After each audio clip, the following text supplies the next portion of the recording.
No, I'm not. You're leveraging Do you know a nobody on position of quote unquote emotion. my side of the aisle is trying to deport you? The only shutting down is being done by you. They're actually The only trying to shutting down is genocide being my done by entire you. race. So what are you talking Wow. about? What are you talking about? You're a white genocide guy? Are you kidding me? Wow. You know the fact you're I'm Indian. amazed that Jubilee find some of you guys. How do they find you? Do you see Did what they you're email doing? you? Do you have Gmail? Why are you trying to oust me? In another diabolical piece of content, Jubilee paired Zeteo's Mehdi Hasan with 20 far-right Republicans, with some even being Nazis. How would Connor's America look? What would it look like? Well, quite frankly, I think we would deport people who shouldn't be here. I didn't ask about deporting. What does the government look like? What does the government look like? Yeah. I would say, quite frankly, it's under a sort of benevolent leader such as Where does he Franco. come from? It could be a kind of aristocratic class. Could be someone No, but who picks the autocrat? Frankly, the people. I mean, we could hold a vote on it. Kings So were isn't paid. that democracy? Well, sure. You can have a vote to get to that stage. And then no more votes afterwards? Absolutely. Wow. 100%. Wow. And if that autocrat kills you and your family, you're fine with that?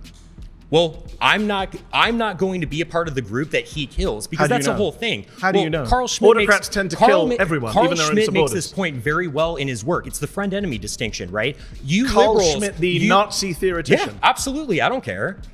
Are you a Who fan ca- of the Nazis? I don't. I frankly don't care being called a Nazi at I didn't all. say that. I Doesn't didn't matter actually to say me. that. I said, are you a fan of the Nazis? Well, they persecuted the church a little bit. I'm not a fan of that. But What about the you know, persecution of the Jews? Well, I mean, I certainly don't support anyone's human dignity being assaulted. I'm a Catholic. But And you so don't condemn Nazi persecution of the Jews? I think that there was a little bit of persecution We and may stuff like have that, to which is rename bad. this show but- because you're a little bit more than a far-right Republican. Hey, what can I say? I think you could say, I'm a fascist. Yeah, I am. Absolutely. Like Connor here, who some say Ken Paxton follows on social media. Now, Hasan has responded to some online to clear the air. When one user alleged Jubilee invited a bunch of Nazis and that Hasan agreed on those terms, he quickly rebuked the message. To be fair to me, that's not how the debate was sold. You can see my shock when they start expressing their views openly. Like that dude Connor. Little did we know till after the fact that Connor spoke at a Nick Fuentes rally. Kai Schwemmer, a fellow Groiper, would also be invited by Jubilee to participate in the so-called debate with Hasan. Schwemmer would tweet his support for Fuentes and proclaim that if one were to call themselves a conservative, well, they should also follow Fuentes. So, who is Nick Fuentes? The feel when you're totally not pressed. The feel when we control your bodies. Hey, we control your bodies.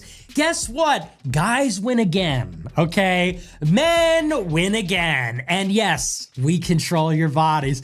Hi, I'm your Republican congressman. Hi, I'm your Republican congressman. It's your body, my choice. And men, women again.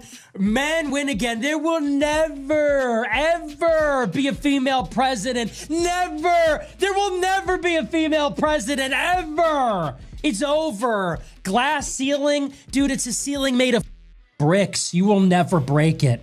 Your stupid face keeps hitting the brick ceiling. We will keep you down forever. You will never control your own bodies. You will never be the president of the global empire. Never gonna happen, sweetie. Your body, our choice. Oh, you haven't had sex. It's like, well, I haven't chosen to do that yet. You know? I'm choosing instead to be an historical figure. I'm choosing instead to lead an historical right-wing movement. So it's a cope. But anyway, I'm an incel. I am a proud incel. I believe that organized Jewry is extremely influential in the United States. We need to go back to burning women alive more. You know, these left-wing people, in their heart of hearts, they know they're wrong because like, they know that black people are violent. Hitler was a German statesman. You know, enough with the Jim Crow stuff. Who cares? Oh, and to drink out of a different water fountain.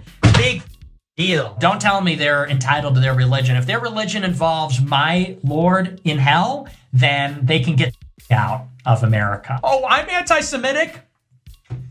Yeah, I on your Talmud. You think I'm anti-Semitic? You think I care what Antichrist believes? Send the military into these black neighborhoods, make the streets safe. They'll complain about it. It doesn't matter. Hitler was a pedophile and kind of a pagan. It's like, well, he was also really cool. Many, myself included, are disgusted by what we saw.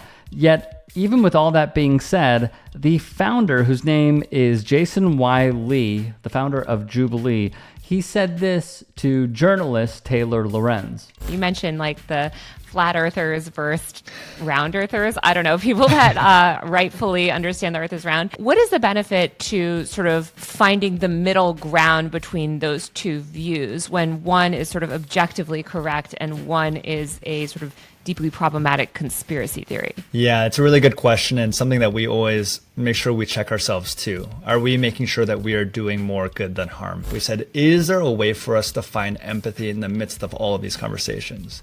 Even with something as far stretching as a conversation between a flat earther and a round earther, no matter what we might believe to be true, and I believe that the earth is round. I think it's scientifically proven. But it's not really a belief, right? That is just like objective reality. Quite a tell here. And on the platforming of groypers, it's not like, hey, someone's raised their hand, they say, hey, I've got whatever, I'm an XYZ person, and we say, come on in. We'll actually do rounds of interviews with them. We'll talk to them about their ideology, their points of view, and their perspectives. And also, we do edit our videos, right? And on one hand, we don't want to favor one side or the other, but we are very careful into trying to make sure that we're not spreaders of misinformation or ideologies that might be hateful or bad or kind of reductive.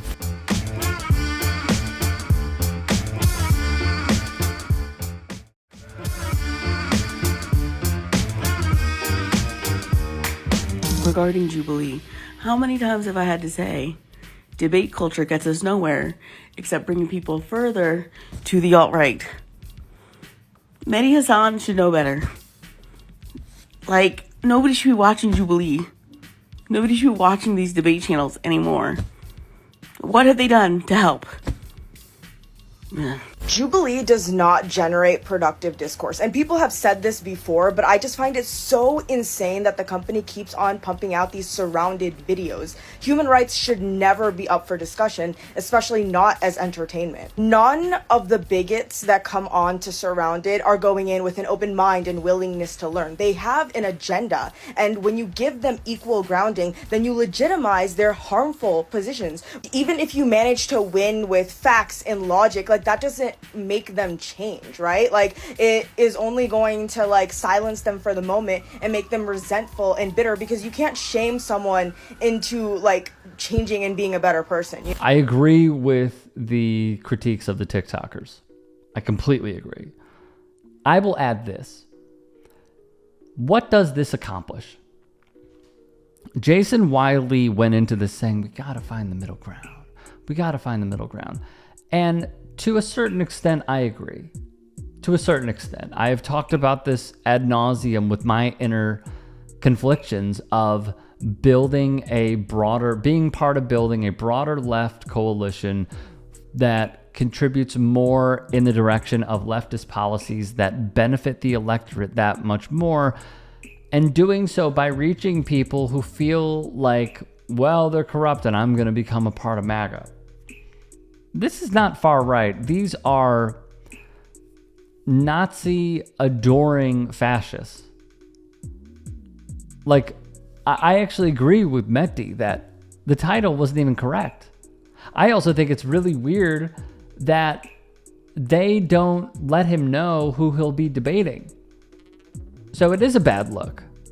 The other bad look about this is that Jason Y. Lee says that they cast people and they do rounds of interviews. So you're telling me you're doing rounds of interviews with people that will quote Nazis? And you think it's okay to air these people? Oh, well, we just want to show both sides. Why are you showing both sides of fascism versus a journalist? This is not a avenue and a medium for proper political discourse. This is hate speech. This is hate watching for views and clicks. And Jubilee is building it over and over and over again. I saw one TikToker say that Jubilee is the Fox News for Gen Z. I concur. Although it's potentially getting worse. Every single debate that they have, it's centered on saying something that is objectifying the expert, which I don't like. I don't think this does the public any good. I don't think people should be getting their news from a debate where some people are speaking at rallies for a white supremacist. And you know who is cashing in on all this? Jason Wiley and his team. Talking about we need to find middle ground. Taylor Lorenz, who by the way I'm going to have on my podcast, The Rick Strom Show, go sub to it on YouTube and Spotify. When she said, well, where is the middle ground to reach with a flat earther? There isn't. There isn't. And meanwhile, Lee and his team are getting paid. This is the grossness of modern day media. I have gone on the record saying the Skip Bayless Jubilee was perfect because it is harmless.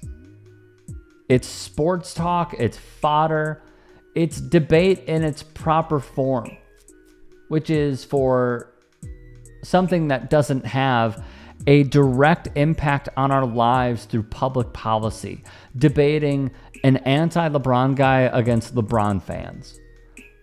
Harmless. Love it. Fantastic model. Doing this, it is within reach to even ask oneself, would they platform a bunch of slave owners against one man who's enslaved? Would they put 20 Jews up against a crappy painter? They would, because they know that it would result in ad revenue. I don't buy anything that he said to Taylor Lorenz. I just don't. He might have gone into it with good intentions, but in the end, for him, cash is king.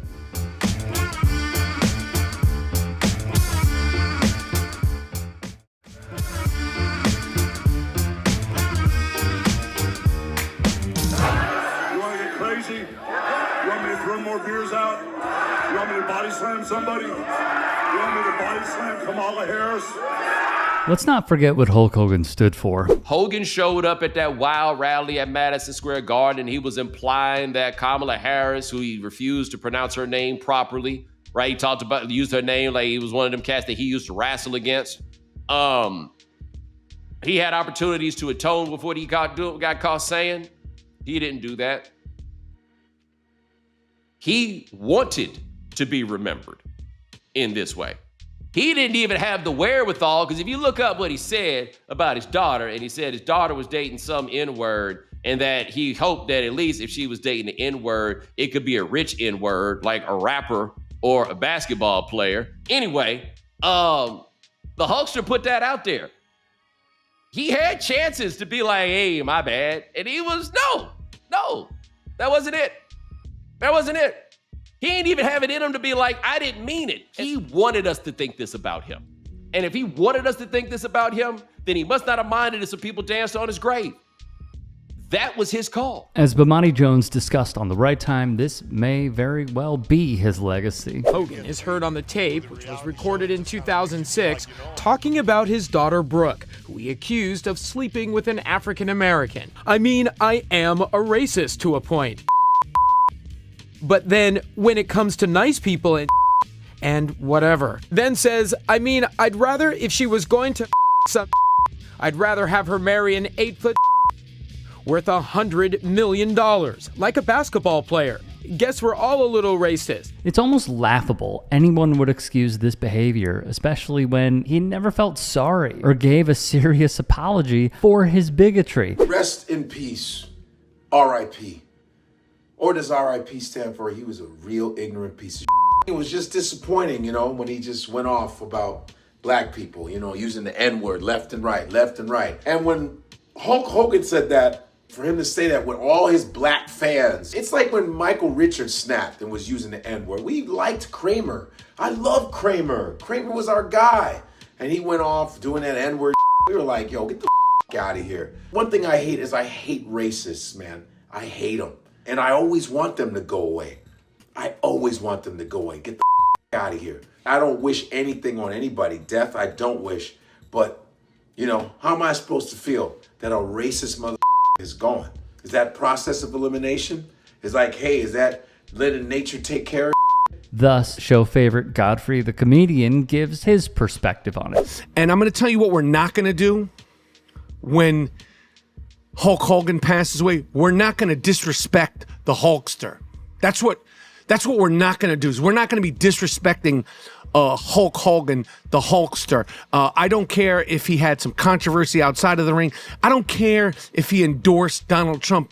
We're talking about one of the most original characters in American popular culture history, whether you know wrestling or you're a fan of wrestling or not. Wrong take, bad take, stupid take. Michael Rappaport. Listen, people have complicated legacies. Everybody has done something. That doesn't mean that it needs to be the headline. But I think it's a little different with Hulk Hogan. Like a lot of young people of a certain time, I was a Hulkamaniac. I loved Hulk Hogan. I used to practice the leg drop in my living room. Like I was a really big fan. And so the level of disappointment and disgust that I felt hearing him not just use the N-word repeatedly, but showing a particular disgust for black people.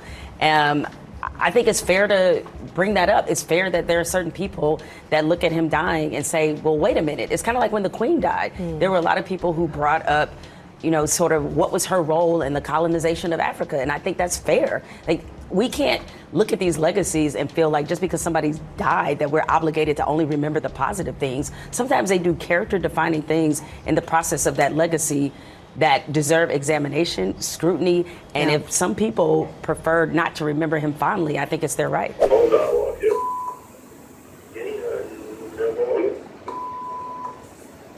That means my best friend.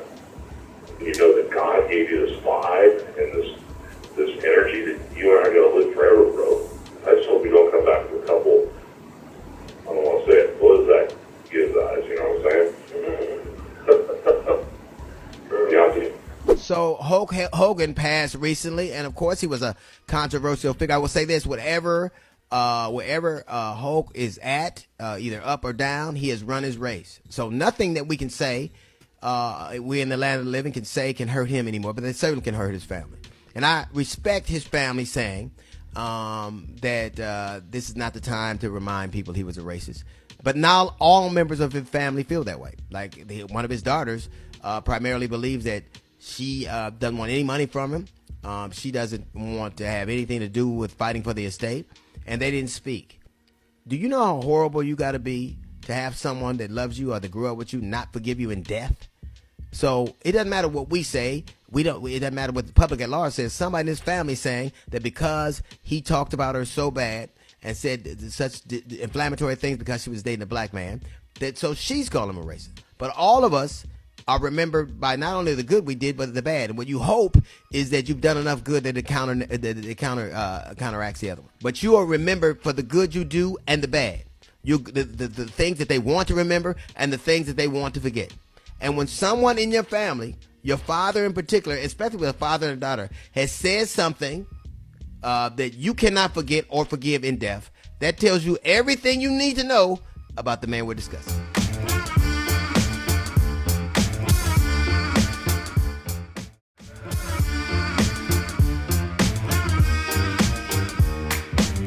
But what happened last week when they took a shot at my hero?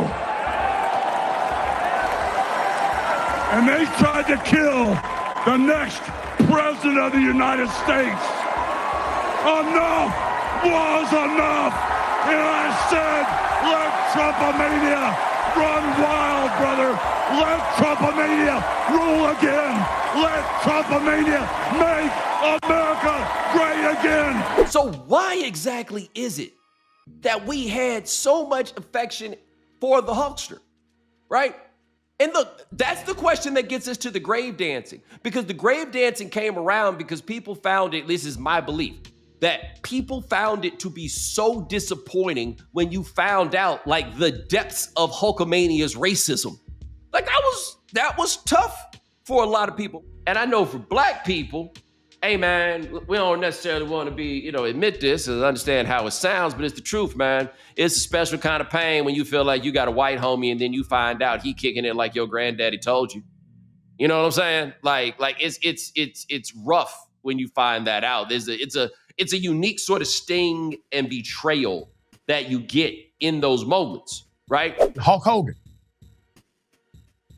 fired a brand ambassador because she was black. We already know how Hulk Hogan feels about black women dating one of his children. So we already know that. That recording's out there. Influencer Essence, Janai, has made allegations against Hulk Hogan that she was fired from her position as a brand ambassador for Hogan's, quote, real American beer, end quote, business due to her being black. According to this influencer via her TikTok, her contract was supposed to last a week, but after promoting the brand for just one day on July 2nd, Hogan canceled the contract, okay? So she revealed that she was replaced immediately by other brand ambassadors on July 3rd who were white. She also shared a text message from Hogan's team stating that Hogan wanted to cancel the events completely. Quote, her agent wrote, Essence, you didn't do anything wrong at all. In fact, I'm sure you did great. But this client wants us to cancel the rest of the event this week. I'm really sorry. So she replied, oh my God, what happened? Are they only taking me off of the events or are they canceling the events completely? Her agent replied, all the rest of the events are canceled completely. He fired a black woman that was supposed to be advertising his beer products and he replaced it with a white woman. So, yo, man, I'm not going to be phony. There's some black people that are supporting him. That's your business. But my take is he was a piece of to us. And we supported the out of him. He was a piece of and we were like Hulk Hogan fans, man. And a lot of these white heroes that we have tend to disappoint us all the time and just disrespect black people. And we pay money to see these mother. You and Hulk were once good friends. Yeah. What's the likelihood of that ever being repaired? Never. What? Can't trust him. And he's the one that ratted me to Vince when I tried to unionize.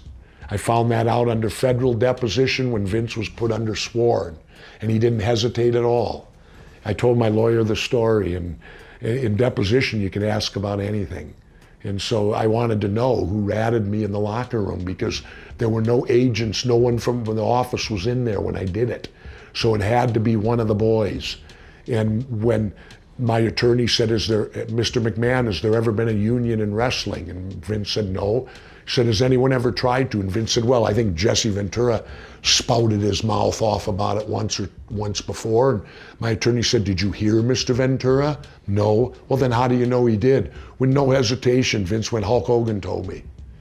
And I didn't show any emotion, but I almost tipped over in the chair because he was my friend. So why exactly is it that we had so much affection for the Hulkster, right? And look, that's the question that gets us to the grave dancing, because the grave dancing came around because people found it, this is my belief, that people found it to be so disappointing when you found out like the depths of Hulkamania's racism.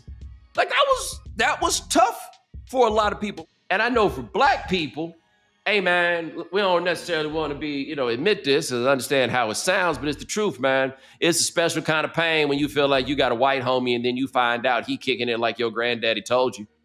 You know what I'm saying? Like it's rough when you find that out. It's a unique sort of sting and betrayal that you get in those moments.